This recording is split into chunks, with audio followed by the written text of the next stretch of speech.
Last के lecture में हमने फंडामेंटल राइट्स से आए हुए बहुत सारे क्वेश्चंस किए थे, बट क्वेश्चन का नेचर जनरली इजी था। आज हम लोग मॉडरेट और डिफ़िकल्ट लेवल के क्वेश्चन करेंगे जो civil services, CDS, IES, CAPF, NDA इन एग्जाम्स में पूछे गए हैं, और भी बहुत सारे एग्जाम्स के क्वेश्चन जो यूपीएससी के द्वारा ऑर्गेनाइज किए जाते हैं, उन सारे क्वेश्चंस को हम लोग लेंगे। तो देखिए, ये क्वेश्चन आईईएस का है, 2000 का पुराना क्वेश्चन है, बट बहुत अच्छा क्वेश्चन मुझे लगा। आपसे देखिए क्या पूछा जा रहा है। Consider the following statements. Under the constitution of India the responsibility for the enforcement of fundamental rights rest with the, यानी हमारे संविधान के तहत जो फंडामेंटल राइट्स को एनफोर्स करने की शक्ति कह लें आप, वो किन में निहित है? सुप्रीम कोर्ट में, हाई कोर्ट में, डिस्ट्रिक्ट एंड सेशन कोर्ट में। तो हमें पता है कि अगर कभी फंडामेंटल राइट्स का वायलेशन होता है तो सुप्रीम कोर्ट रीट भी जारी कर सकती है under article 32 and high court writ जारी कर सकती है अंडर आर्टिकल 226। तो इस तरीके से फंडामेंटल राइट्स को एनफोर्स करने की शक्ति सुप्रीम कोर्ट और हाई कोर्ट के पास है, डिस्ट्रिक्ट और सेशन कोर्ट के पास नहीं। तो आंसर क्या होगा इसका? 1 and 2 only. Option A is correct here. तो ये काफ़ी अच्छा क्वेश्चन है, और भी बहुत बार अलग अलग एग्जाम्स में इस तरह के क्वेश्चन पूछे गए हैं। इनफैक्ट यही क्वेश्चन पूछे गए हैं। अगला क्वेश्चन देखिए, which one among the following is not a part of fundamental right. Fundamental right part 4 में है, of the constitution of India, हमारे संविधान के तहत। तो कौन सा फंडामेंटल राइट नहीं, आपको ये बताना है। पहले में कहा जा रहा है promotion of traffic in human being and forced labour. तो हमें पता है कि हाँ, ये जो है हमारे फंडामेंटल राइट के आर्टिकल 23 के तहत है। जब हमने बात की थी राइट अगेंस्ट एक्सप्लोटेशन की, तो काफ़ी डिटेल में हमने इस चीज़ को समझा था, ट्रैफिकिंग का क्या मतलब है, और इन चीज़ों को भी हमने कवर किया था। Prohibition of employment of children in factories, ये बिल्कुल हमारे फंडामेंटल राइट का पार्ट है under article 24। Participation of worker in management of industries, देखिए ये हमारे फंडामेंटल राइट का पार्ट नहीं है, ये डीपीएसपी का पार्ट है। जब हम लोग डीपीएसपी कवर करेंगे तब इन चीज़ों को डिटेल में कवर करेंगे।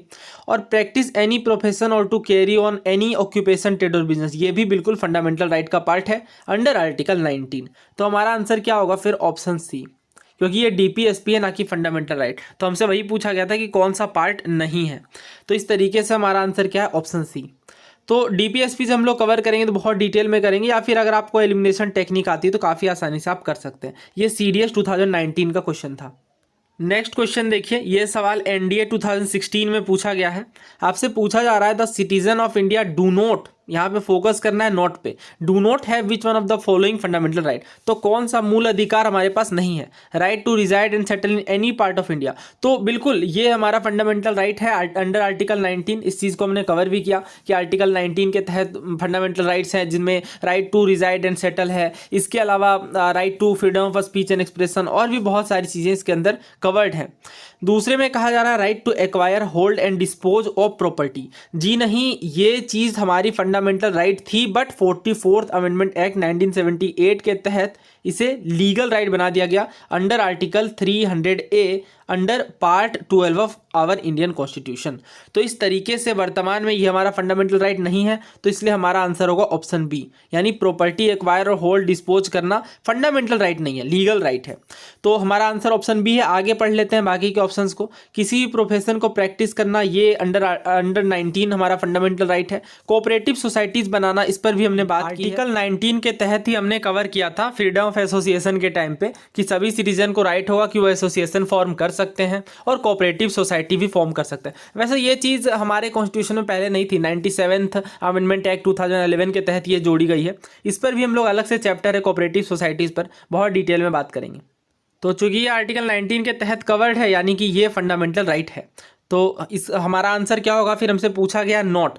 तो हमने बात की प्रॉपर्टी को एक्वायर करने, होल्ड करने और डिस्पोज करने की प्रॉपर्टी फंडामेंटल राइट नहीं है, तो आंसर होगा ना। नेक्स्ट क्वेश्चन देखिए, सीडीएस 2009 का है। आपसे पूछा जा रहा है कि कौन सा राइट नॉन सिटीजन के लिए भी अवेलेबल है। तो हमें पता है कि नॉन सिटीजन के लिए जो 5 फंडामेंटल राइट्स है वो अवेलेबल नहीं है, 15, 16, 19, 29 और 30। तो देख लेते हैं इनमें से अगर कोई ऑप्शन में है तो वो हमारे आंसर में नहीं आएगा, क्योंकि पूछा गया है कि कौन सा नॉन सिटीजन के लिए भी अवेलेबल है।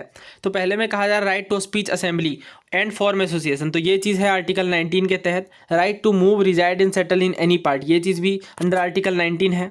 और अगले में कहा जा रहा है right to freedom to acquire property और to carry on any occupation, trade और बिजनेस। तो इसका आगे वाला पार्ट तो है अंडर आर्टिकल 19, और पहले वाला पार्ट जो एक्वायर प्रॉपर्टी की बात की जा रही है ये अंडर 300A, आर्टिकल 300A के तहत लीगल राइट है।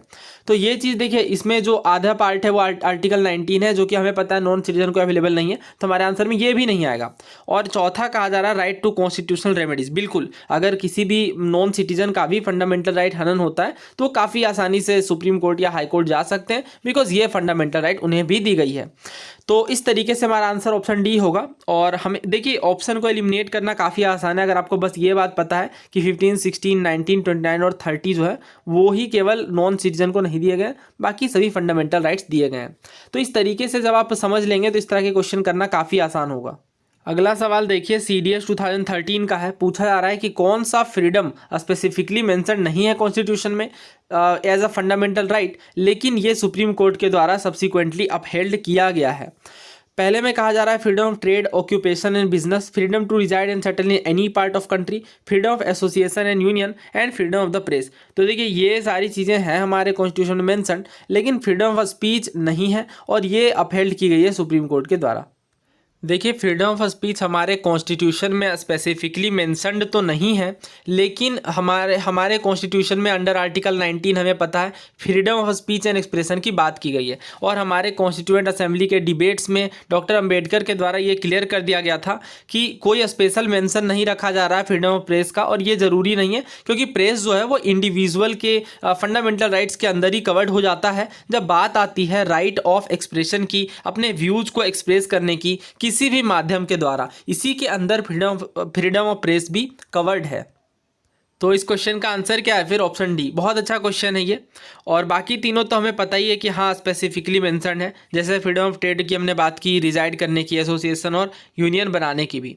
नेक्स्ट क्वेश्चन देखिए, ये भी CDS का क्वेश्चन है। पूछा जा रहा है कि कौन सा ह्यूमन राइट भी है और फंडामेंटल राइट भी है।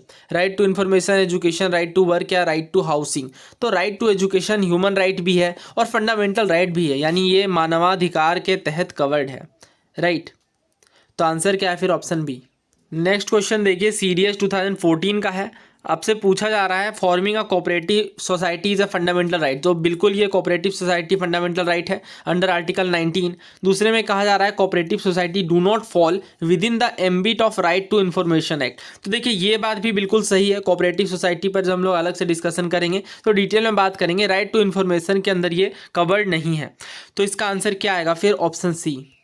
नेक्स्ट क्वेश्चन देखिए, ये CAPF 2014 का क्वेश्चन है। आपसे पूछा जा रहा है कि कौन कौन से फंडामेंटल राइट्स एंश्राइंड नहीं है, does not relate to the fundamental right. तो नॉट पे आपको स्पेसिफिकली फोकस करना है, अदरवाइज फिर आता हुआ आंसर भी गलत हो सकता है।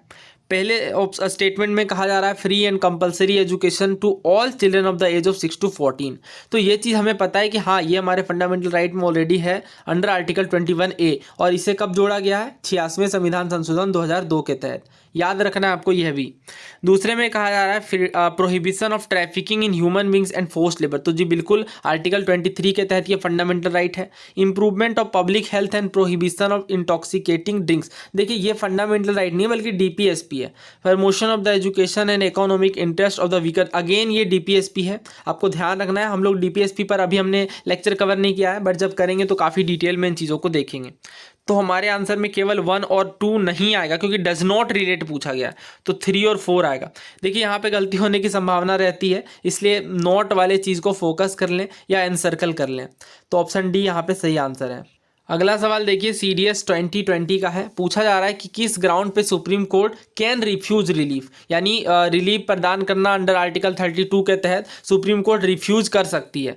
तो जो एग्रीव पर्सन है वो रेमेडी लेने चला जाए अगर कोई दूसरे कोर्ट, या फिर जो डिस्प्यूटेड फैक्ट है वो उसे इन्वेस्टिगेट किया गया हो, या कोई फंडामेंटल राइट इन्फ्रिंज नहीं किया गया हो, या जो पेटिशनर है उसने has not asked for the proper writ के बारे में नहीं पूछा हो। देखिए, इसका सही आंसर है ऑप्शन सी। हमने डिटेल में बात भी की है कि जब फंडामेंटल राइट इन्फ्रिंज नहीं होता तो अंडर आर्टिकल 32 से रिलीफ नहीं दिया जाएगा। और इस चीज़ पर हमने रीट पर अलग से वीडियो में इन सारे PYQs को भी कवर किया है, तो उसमें मैंने बहुत डिटेल में कंप्लीट रीट को समझा दिया है, उसे आप जरूर देखें। नेक्स्ट क्वेश्चन देखिए, 2005 का क्वेश्चन है सिविल सर्विसेज का। पहले में कहा जा रहा है आर्टिकल 301 पर्टेन करता है राइट टू प्रॉपर्टी। जी नहीं, अंडर आर्टिकल 300A बात की गई है राइट टू प्रॉपर्टी की अंडर पार्ट 12, और ये एक लीगल राइट है। 44th अमेंडमेंट एक्ट के तहत इसे लीगल राइट बनाया गया है। मैं बार बार ये बात इसलिए बता रहा हूँ क्योंकि घुमा फिरा के ये चीज़ पूछी जाती है। तो 1 तो हमारे आंसर में नहीं आएगा, तो ऑप्शन से हम लोग 1 को हटाएंगे तो 2 ऑप्शन हट जाएंगे, यानी 2 तो हमारे आंसर में आएगा ही, केवल हमें 3 चेक करना है। Article 300A was inserted in the Constitution of India by the Congress government at the center by 44th Constitutional Amendment Act। देखिए यहाँ पे बात की गई कांग्रेस गवर्नमेंट की, जी नहीं, कांग्रेस गवर्नमेंट उस टाइम पे नहीं थी। 44th कॉन्स्टिट्यूशनल अमेंडमेंट एक्ट 1978 में हुआ है और उस टाइम पे मोरारजी देसाई की गवर्नमेंट थी, राइट। तो इस तरीके से हमारा आंसर क्या होगा, तो ये बहुत अच्छा कैच है थर्ड स्टेटमेंट में। बहुत लोग कंफ्यूज हो जाएंगे क्योंकि सुपरफिशियली अगर देखा जाए तो 300A 44th अमेंडमेंट बिल्कुल सही लग रहा है, बट यहाँ पे जो बात बोली गई है बाय द कांग्रेस गवर्नमेंट, तो ये गलत है, जनता गवर्नमेंट थी, राइट। तो और मोरारजी देसाई की गवर्नमेंट थी। तो इस तरीके से हमारा आंसर 2 होगा केवल, यानी ऑप्शन ए, 2 और 3 नहीं होगा। अगला सवाल देखिए, सिविल सर्विसेज 1995 का है। Prohibition of discrimination on grounds of religion etcetera, जो कि आर्टिकल 15 है हमारे संविधान का, ये किस फंडामेंटल राइट के तहत क्लासिफाइड है। तो देखिए आर्टिकल 15 की बात की जा रही है, तो डेफिनेटली ये आर्टिकल 14 to 18 के बीच आएगा, और 14 to 18 में बात की गई है समानता के अधिकार की, यानी राइट टू इक्विलिटी की।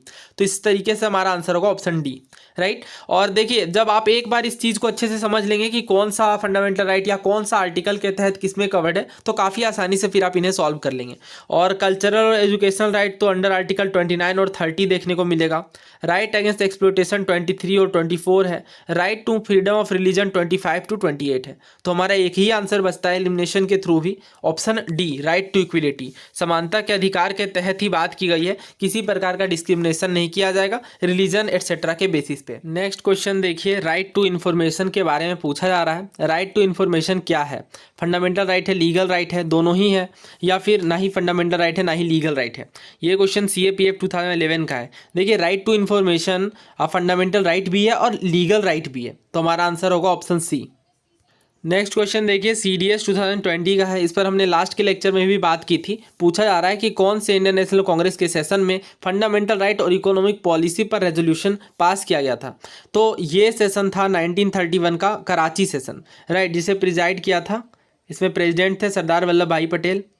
और इसमें जो ये रेजोल्यूशन पास किया गया फंडामेंटल राइट्स के ऊपर, इसे पास किया गया जवाहरलाल नेहरू के द्वारा। ये दोनों ही बातें महत्वपूर्ण हैं, बहुत बार पूछी गई हैं। तो आंसर क्या है हमारा, ऑप्शन सी। नेक्स्ट क्वेश्चन देखिए, CDS 2019 का है। पूछा जा रहा है कि जब इमरजेंसी प्रोक्लेमेशन होती है तो उस टाइम पे the right to move a court for the enforcement of all fundamental rights remain suspended, यानी जो कोर्ट जाया जाता है फंडामेंटल राइट को एनफोर्स करवाने के लिए, ये सस्पेंड कर दिया जाता है और इसके बाद कोर्ट नहीं जा सकते फंडामेंटल राइट को एनफोर्स करवाने के लिए, एक्सेप्ट कौन से 2 फंडामेंटल राइट्स ऐसे हैं जो इमरजेंसी के द्वारा भी सस्पेंड नहीं किए जा सकते।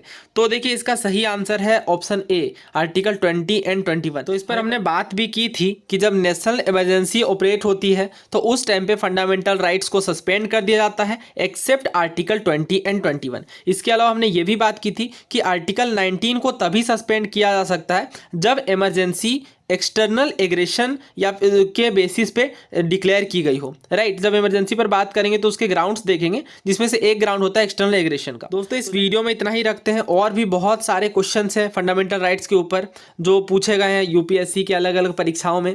तो उन सभी सवालों को भी आने वाले पार्ट्स में कवर करेंगे। आपने राय अथवा विचार कॉमेंट बॉक्स में लिख सकते हैं।